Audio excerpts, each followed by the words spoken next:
back to a bonus episode of the BatChums podcast. I'm Drew Leiter, and joining me tonight is my co-host, the man, the myth, the new legend, Mike Gordon. Howdy! Always fun to do more bonus stuff, especially when there's some really exciting stuff to talk about. And yeah, this time we're not talking about something classic or older. We're talking about something new. Yes, so the first trailer for the new DC animated series, Batman Cape Crusader, has been released and is coming to Prime on August 1st. And I'm very excited about this. Did you Absolutely. did you have a chance to check out this trailer? I did. I actually saw it before you did, I think. I, Um, this is yeah, this is pretty good. It looks really it's yeah, I mean, this is going to be a new series, a new animated series, and of course, it's hard to. There have been a lot of cartoons, a lot of animated series that have happened since Batman the Animated Series, which was in the '90s, and I think, I mean, I don't know how you feel about it, Drew, but I think that that is my favorite depiction of Batman, maybe in any medium whatsoever. it's one of my favorite not predictions, but that's one of my favorite versions of Batman. Also, Batman the Yeah, animated series, it's and so good. it is that came out.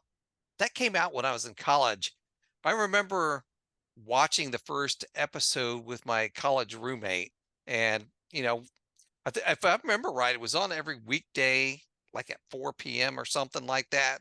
So, classes were over for the day and stuff, and we'd come back and to the room and just watch Batman. So yeah, it was awesome. It was kind of revolutionary at the time, the animated series. Yeah, it came out in '92, and it was sparked by the movie, the Tim Burton movies. It used some elements from that, but it wasn't a continuation of that. It was something it was something in and of itself. Nobody associated with, like, creatively, nobody, as far as I know, nobody associated with the movie actually was involved with the creation of the animated series. Instead, it was Bruce Timm and then Paul Dini, Alan Burnett, and that kind of thing. But yeah, it made its debut in '92, and I think finally ended in '99. I think, because if you include the new Batman Adventures in there as well, because that's, I think, under that banner. But it went on to actually influence a Superman series, a couple of Justice League series, including Justice League Unlimited. So it had an impact that was beyond what didn't just the Batman series itself. Because Kevin Conroy, who I think is the best Batman ever as far as portrayal wise, um, and a great voice cast of all the characters, and particularly the villains. And that would, like I said, it's one of the most influential things that's ever been done for Batman and for pop culture, I think. So whenever someone says, "Hey, there's a new Batman animated series coming out," that's a lot of, like, pressure because, Mhm. hey, we've already got the big one. Now, one of the things that helps this one is that Bruce Timm, the creator of one of the creative forces behind Batman the animated series, is actually on board as a co-creator of this one as well. So, and I think you feel it when you watch this trailer. It does. It's not a copy of Batman the Animated Series, but it has a lot of feeling about the same elements, the animation style. A lot of it is reminiscent of the animated series. Don't you feel? Yeah. One thing I noticed when I was watching this, it had this noir feel to it, and it felt like it was Batman from the 30s or something. That's what it Sure. felt like for me when Yeah. I was Yeah. watching this. Yeah. The way Batman's dressed, he doesn't have the yellow oval. Mm-mm. And he's got the longer ears. A lot of the characters that are there kind of have a '30s look to them. There's one character, I'm not sure who he is. It's a bad guy, but he kind of looks like the Shadow. He's got the sort of red Yeah. scarf hiding his face, and he's got the fedora and the black coat cloak and everything. So he's very Shadow looking, very pulpy. So yeah, they show a lot of the, potential bad guys. This first season, by the way, will be airing on, get this, it'll be airing on Amazon Prime. It will not be on Max, which which is weird, but very strange. But it was Amazon Prime that had the last Batman animated thing I feature on it, which was Batman's Merry Little Christmas, I think, right? yeah. So, which was done in a completely different style. That's a completely different thing. I enjoyed it, but it was not what this is. But yeah, this looks really cool, and it's going to be on August 1st. There's going to be 10 episodes, and I think they're all going to drop on August 1st. So be prepared to, binge watch a lot of Batman. At least I will. I like the series a lot. I like the look of it. The voice work is pretty interesting. They've got Christina Ricci playing Catwoman, Jamie Chung playing Harley Quinn, Minnie Driver's in it. Tom Kenny does the voice of SpongeBob is in it. John DiMaggio does a lot of voice work. He's going to be in it as well. But main thing that everybody's wondering is who's Batman, right? Kevin Conroy left a huge shadow over that voice, and there's been some people I think who have voiced him pretty well since then. But Hamish Linklater is the guy who's doing the voice of Batman, and I'm not as familiar with him. I think I've seen him in a few things, but I'm not really like I don't really know him. I didn't recognize his voice when I saw the trailer, but he sounded pretty good to me. So I welcome Hamish as our new Batman voice. A couple other things I wanted to point out was some of the executive producers on this, Matt Reeves and J.J. Abrams. Right. So, Matt Reeves, for those people who don't know, Matt Reeves is responsible for directing and I think co-writing the last Batman movie. yep. And I think he's working on another one as we speak. And of course, J.J. Abrams is, people know J.J. Abrams. I also saw a lot of other creative people involved with this that I thought was pretty interesting. Greg Rucka, who I think people know his comic work very Hmm. well, Yep. um, and uh, and did a pretty good run on Batman in the day, especially like Gotham Central, and I think the regular Batman title. And so he's familiar with Gotham pretty much. Also, I'm kind of surprised I didn't see Paul Dini's name anywhere, but that's not to say that that can't happen at some point.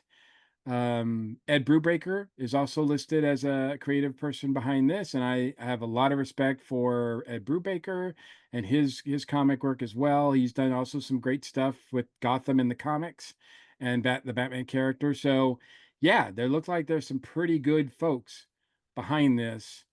So I'm excited. I'm excited for this. It looks really good. I can't wait to sink my teeth into this one, and hopefully we can work out something where we can maybe talk about it at some point as well. It'd be nice. Now, one of the things, some of the villains I noticed in this, Catwoman, she looked like she was wearing her classic costume. Mm-hmm. So I was excited about that. We saw the Penguin, saw Firefly, looked like Bullseye, character that looked like Scarecrow. I thought maybe Two-Face and the Harley Quinn. One thing I noticed was no Joker. And I don't have a problem with that because right now the Joker is overused. Yeah, we've talked So about that. so I was happy we haven't seen the Joker yet, but I'm sure he'll pop up at some point, and I hope they don't overuse him. So, Yeah, it's weird. She's listed as playing Harley Quinn. Jamie Chase is in this, and she calls herself uh the Jester in the trailer. hmm, And I didn't know if they had created a new character, um, or if or what they're doing with that. So she doesn't look like the Harley Quinn that we've seen before. She looks like a Harlequin, like if you think of a Harlequin, like just one word, usually you see them on play on playing cards or whatever, with the woman with the clown face, with or I think it could be a male too, with the big, ruffle collar, the three bell hat that they sport and everything like that, and the sort of weird, not weird, but the sort of makeup that they use, which is very much like a playing card kind of thing. So yeah, at first I thought, well, that's Harley Quinn, which they call her, they credit her as that in the IMDb, but like I said, on the trailer, she calls herself Jester. So I don't, like I said, I'm curious to see whether it's a new character or what they're going to do. But I was really surprised. I thought for sure at the end of this trailer we were going to hear a laugh. That was that saying like, we're not going to show you anything, but obviously you can't do a Batman show without the Joker at some point. It would be nice if the Joker does come into this, that he shows up at the very end. Or maybe we see a Batman or a Joker origin. Maybe we see the Red Hood first. That would be Um, interesting. That yeah, would kind of fit in with this time period too. yeah, because this is supposed to be his early adventures, like a year one kind of thing or whatever. Yeah. So yeah, there's a lot of characters that I didn't recognize. So I'm not sure who a lot of these characters are going to be. So I'm just curious. It looks great though. It looks great, and the creative people behind it, both doing the voice work and story wise, looks like it's going to be a fun one, Drew. Yep. One thing I wanted to point out was something I thought was unusual. We saw Alfred look fat. He had fatter cheeks and he looked a little puffier. You know what made me So laugh? In one of the ads in the trailer, in one of the shots in the trailer, he gets gassed.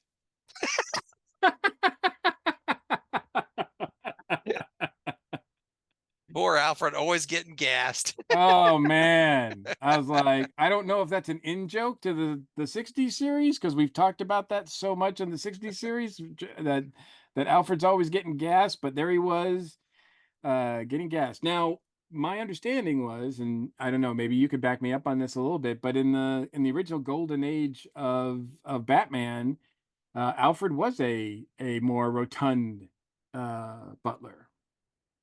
Oh, was he? I think so. So we'll maybe that's where that comes from. But yeah, it's That been a could long be. time since I've seen him portrayed that way. Usually he was really thin for a while, and Yep. then he went from, like, something happened in the 2000s where he was like military, like he was always in shape, and he was always more of a Yeah. military advisor than he was more of a butler. But now it looks like we're going to go to seeing him as and yeah, there's no Robin in this. I don't even know if there's a Gordon in this. So we'll have to see if that pans out as well. He be if they do show him, he may be a young Commissioner Gordon before he's captain Commissioner. or even commissioner. So Yeah. There was looks like most of the police work is done by a redheaded woman, which I would be interested to see. Sarah Essen, Maybe that's Sarah. Maybe that's that's Sarah. when I That could saw be. her, and that's who I thought of too. And Yeah. if I remember right, her and Jim Gordon dated in the Well, comics. yeah, well, isn't she Barbara's mom? Was she? I thought Barbara's mom was named Barbara. There was Yeah, there's named been Barbara so many too. different versions Yeah. of it. Yeah, so I don't know. So maybe this will be interesting to see. So Yep. how that plays out. But looking forward to it. It should be really, really fun. And yes, hopefully in August we will figure out a way to talk all about it, because I'm excited for this one. I am too.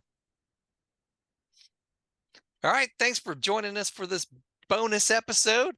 And Yes, we'll see you again. Same bat time, same bat channel. just wait. The worst is yet to come.